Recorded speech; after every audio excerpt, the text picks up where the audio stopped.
Eh bien, merci d'être là. Cette rencontre avec vous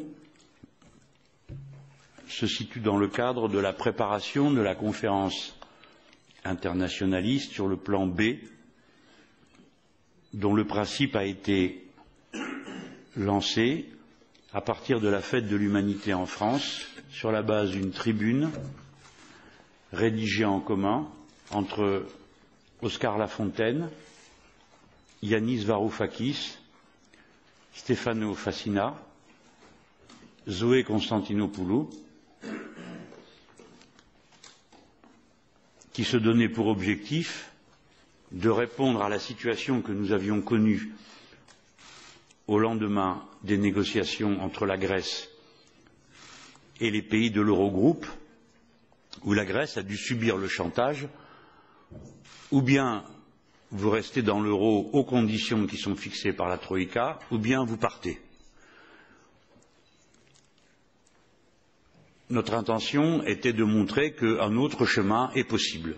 Nous en mesurons la difficulté et nous avons décidé de créer une conférence permanente qui aura plusieurs sessions dans le temps, la première étant fixée à la date du 14 et 15 novembre prochain à Paris.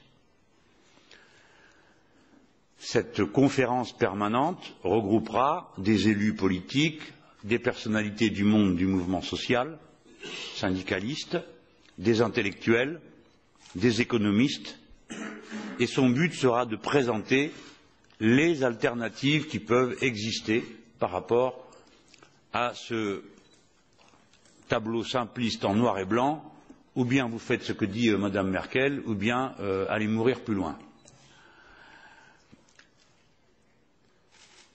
Notre but n'est pas, ni aujourd'hui, ni le 14 et 15, de présenter un plan B, mais de montrer qu'un plan B est possible et qu'il y en a même plusieurs. Voilà. Notre rencontre aujourd'hui est donc une étape, c'est la naissance du réseau des parlementaires européens favorables à la tenue de cette conférence et qui ont l'intention d'y participer. Je vais donc donner la parole successivement à mes 5 camarades. Et je commence, d'après la liste qui m'a été donnée, par M. Nikolaos Chountis.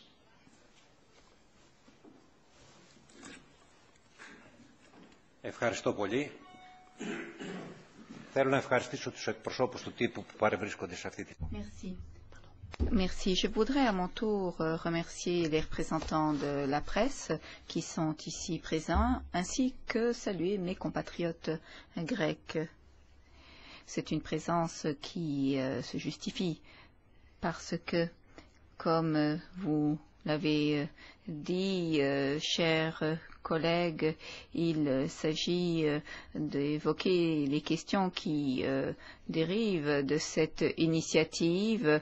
Quelle est l'alternative? Y a-t-il des alternatives ou sortir de l'euro?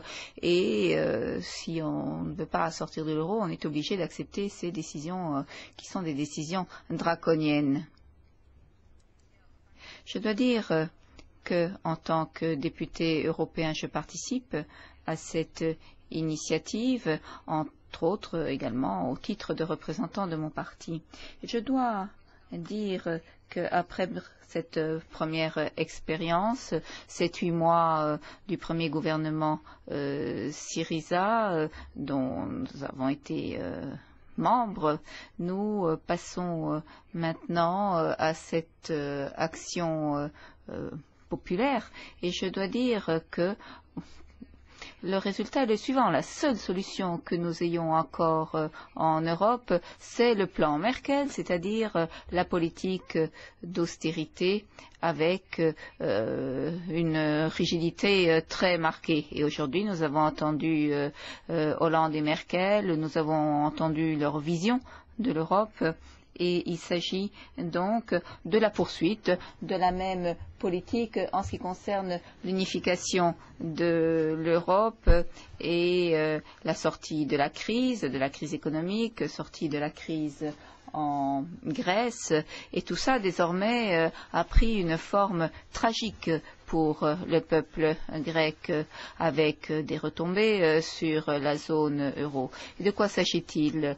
La zone euro représente en quelque sorte le cadre institutionnel qui a été créé après la mise en place de l'euro et de l'union monétaire. Donc ce cadre, disais-je, ce cadre institutionnel a prouvé, démontré qu'il n'y a aucune place pour la démocratie ou pour les solutions alternatives. L'expérience grecque l'a démontré et je considère que l'euro a détruit pas mal de choses sur la scène internationale et que on n'a pas pu admettre qu'un pays, qu'un peuple a tourné le dos à ces politiques absolument dramatiques.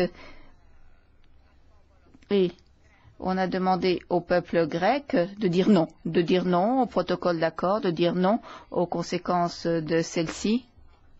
Malheureusement, le gouvernement grec a signé ce nouveau mémorandum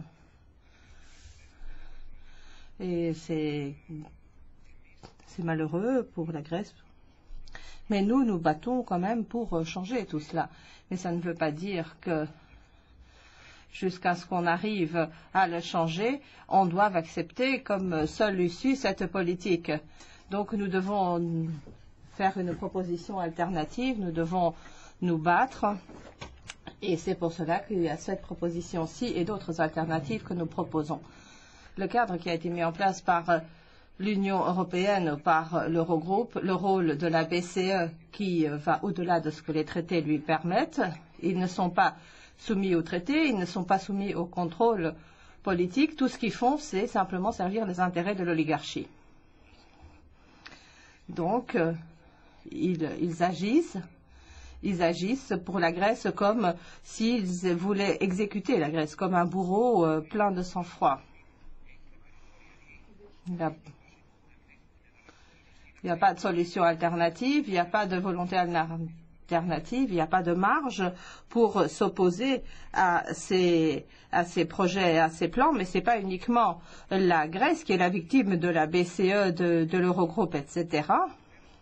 Ils ont exécuté la Grèce, ils ont exécuté Chypre, et si cette politique se poursuit, ils vont exécuter tous ceux qui veulent que les choses changent, que les choses se fassent différemment, ou alors tous les pays dans lesquels le peuple veut une solution alternative.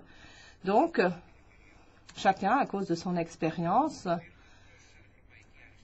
en tant que gauche européenne, mais pas uniquement nous, mais également les forces progressistes, nous devons absolument poursuivre une politique alternative, présenter un plan B pour sortir de cette politique. Nous sommes obligés de donner de l'espoir au peuple. Nous devons leur montrer qu'il y a cette politique différente, cette alternative.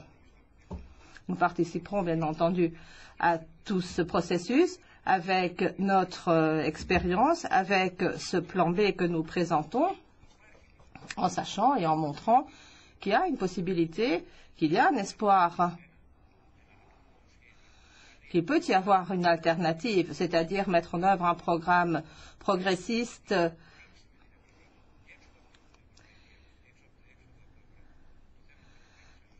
Qu'est-ce qui va se passer au-delà? Eh bien, c'est le peuple qui, d'après nous, doit en décider. Nous sommes décidés à proposer quelque chose de différent, une alternative, un plan B.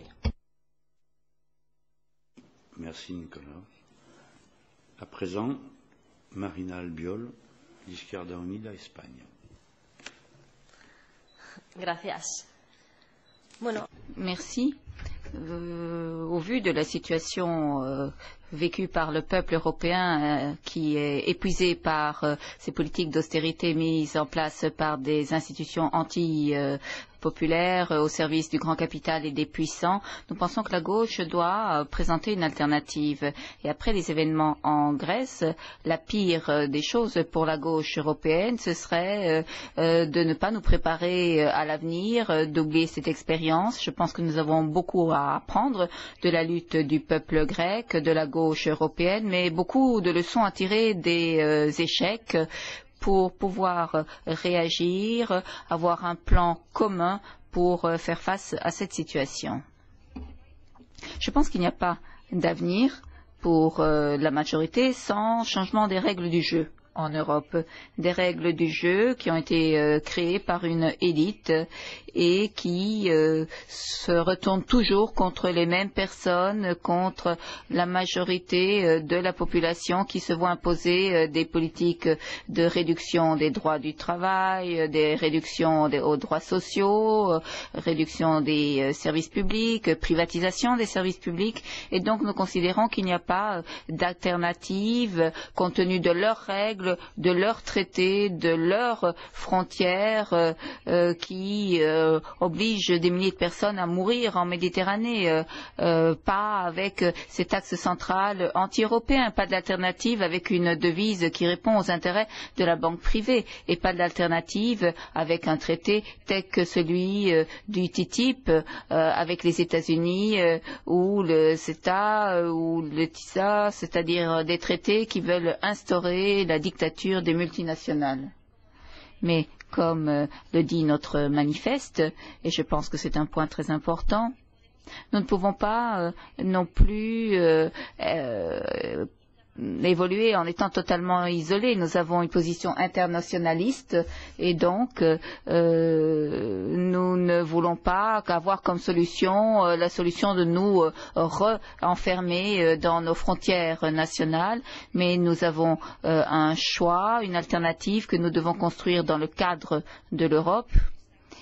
Et c'est de cela dont nous discutons dans le cadre de cette initiative avec la présentation de ce manifeste de cette conférence, c'est-à-dire une alternative dans le cadre européen. Nous savons que nous devons tous travailler ensemble avec un plan, des propositions, un programme qui réponde aux besoins des citoyens et citoyennes en Europe, qui répondent à la majorité du peuple européen et à la classe ouvrière en Europe.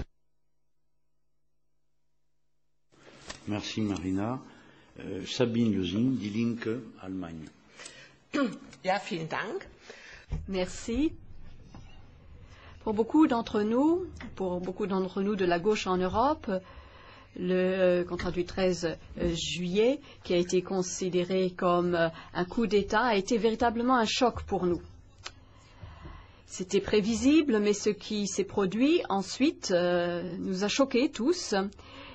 Et on a été pétrifiés, paralysés et avec l'impression, nous la gauche, que l'on met des limites, des frontières aux États telles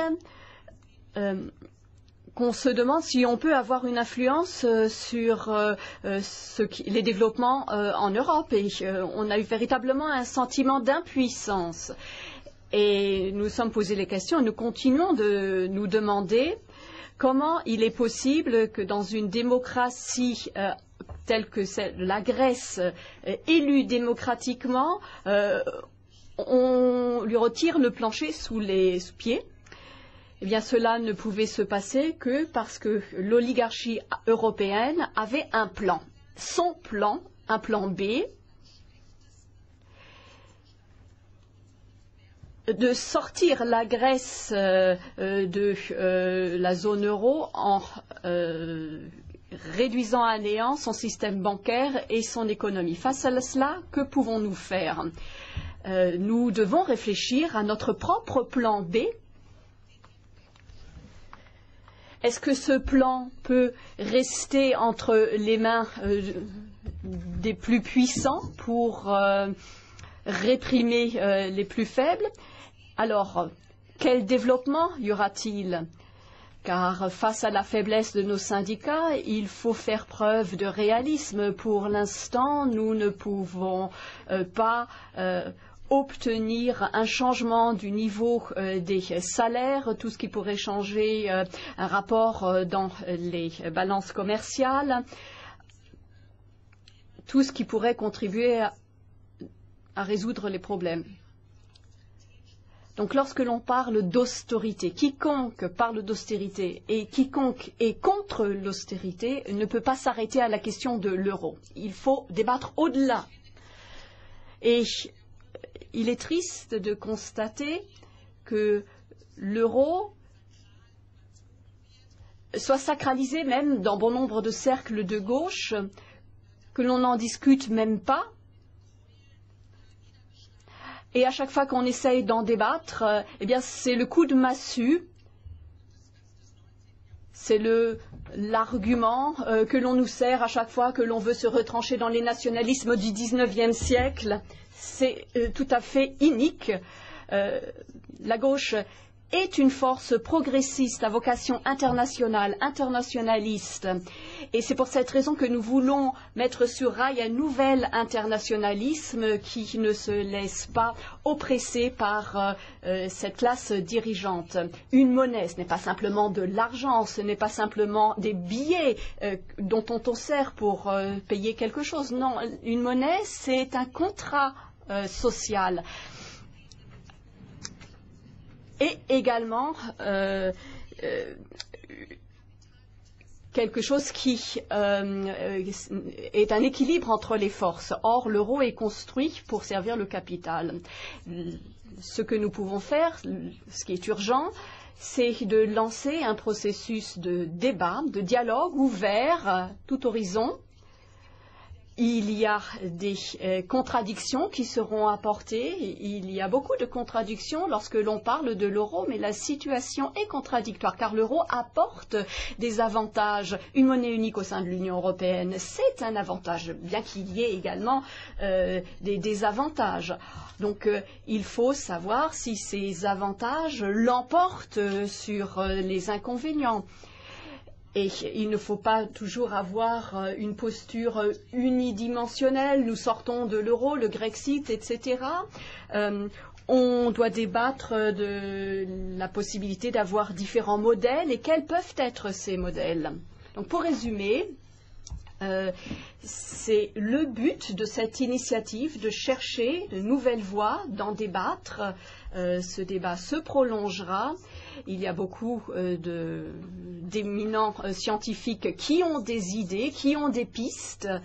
Et voilà ce dont nous devons débattre. Et pour l'heure, c'est l'une des réponses les plus urgentes que nous puissions apporter face à cette défaite fatale du gouvernement de gauche. C'est la réponse que nous pouvons apporter, nous, en tant que gauche progressiste. Merci Sabine. Je donne la parole à Javier Cuso de Izquierda Unida Espagne. Merci beaucoup Jean-Luc.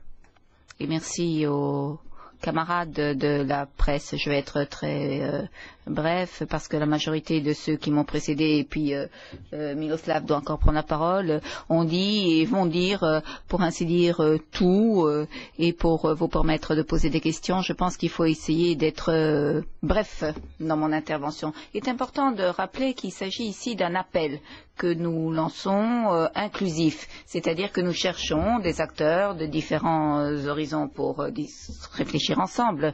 C'est vrai que nous avons des membres de la gauche européenne, mais nous pensons qu'il y a d'autres personnes qui doivent s'associer à nous de tous les horizons possibles, parce que nous savons que nous devons réfléchir ensemble. On ne peut pas oublier que le détonateur, en quelque sorte,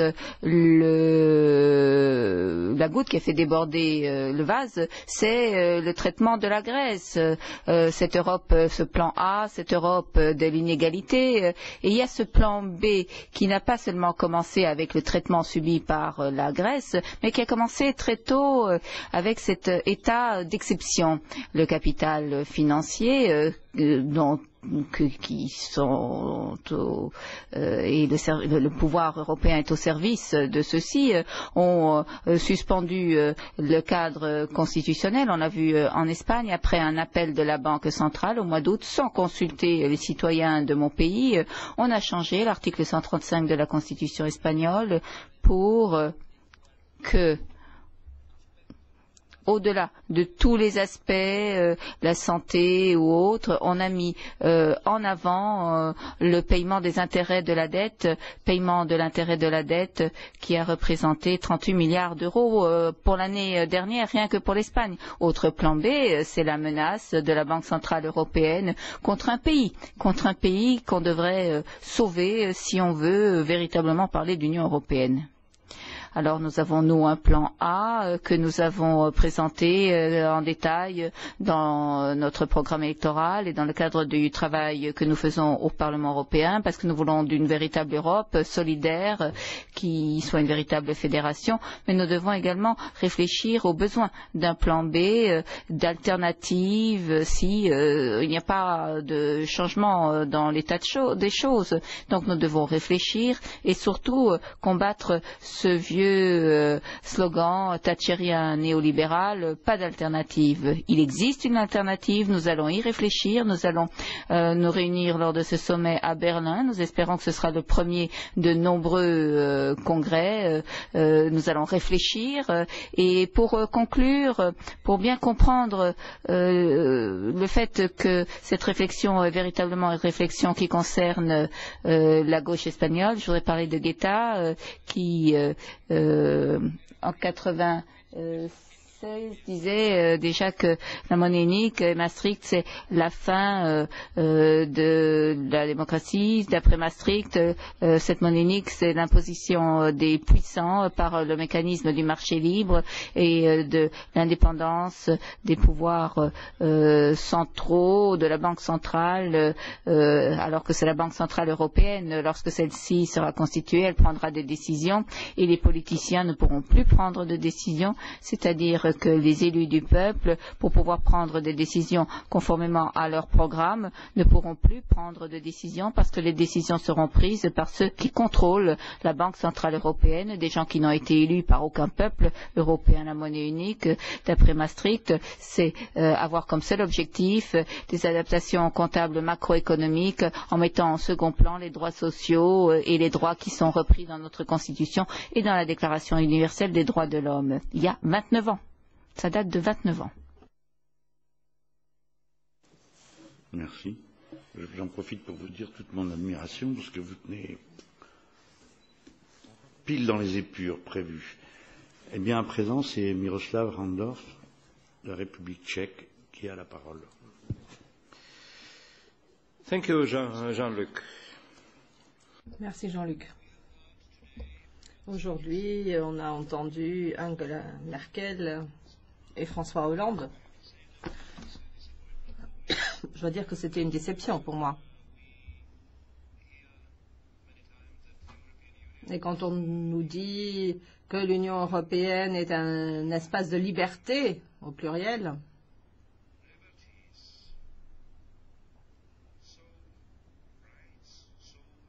et de droit,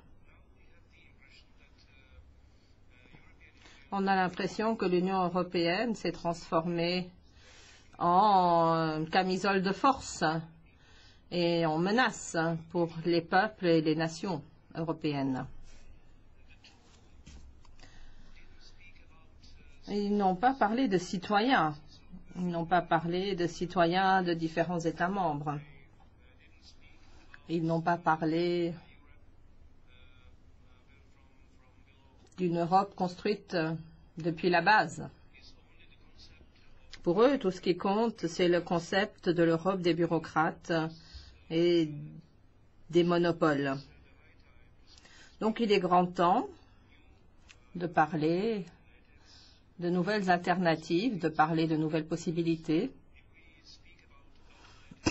Et quand on parle d'alternatives, ça me fait penser à Madame Thatcher. Madame Thatcher qui nous disait à l'époque qu'il n'y avait pas d'alternative. Donc on l'a qualifiée de Tina. C'était le nom qu'on lui donnait, Tina. 30 ans se sont écoulés depuis lors. Les monopoles, les hommes et femmes politiques ont privatisé les profits, les bénéfices, et ils ont nationalisé les pertes. Il est donc grand temps de changer cette situation et de revenir au moins au deuxième Bill of Rights tel que proclamé par Roosevelt à la fin de la Deuxième Guerre mondiale. Il a déclaré que les droits des citoyens américains devaient être étendues, qu'on devait leur donner une dimension sociale, économique et culturelle. Bon, ses successeurs ont abandonné cette notion. Truman l'a abandonnée. Mais je pense qu'il faudrait y revenir maintenant, vu la crise que l'Union européenne traverse et a traversée.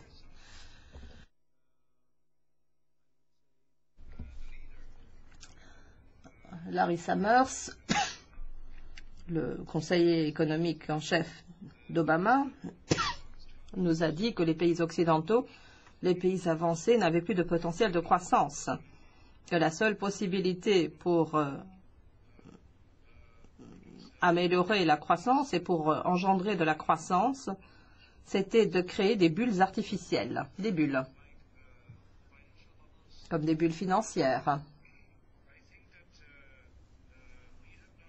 Et je pense que le moment est venu maintenant de changer ce concept de rationalité économique et sociale, parce qu'il y a des avancées technologiques et ça pourrait menacer 85% des emplois. Donc la seule solution, c'est de changer le concept de notre manière de voir la situation économique, sociale et sociétale. Il faudrait qu'il y ait des technologies qui permettent le partage, la participation et les services à la population. Je pense que la situation qu'a connue récemment l'Union européenne est le résultat de nombreuses crises, les crises économiques, les crises financières, la crise de la zone euro, la crise grecque, comme on l'a dit correctement par Joseph Stiglitz, le prix Nobel. La question grecque, la crise grecque, ce n'est pas une question d'argent, une question d'économie, mais c'est une question de pouvoir et de contrôle politique. Nous n'avons pas beaucoup de temps, alors peut-être que la prochaine fois, on en aura plus et on pourra rentrer dans les détails.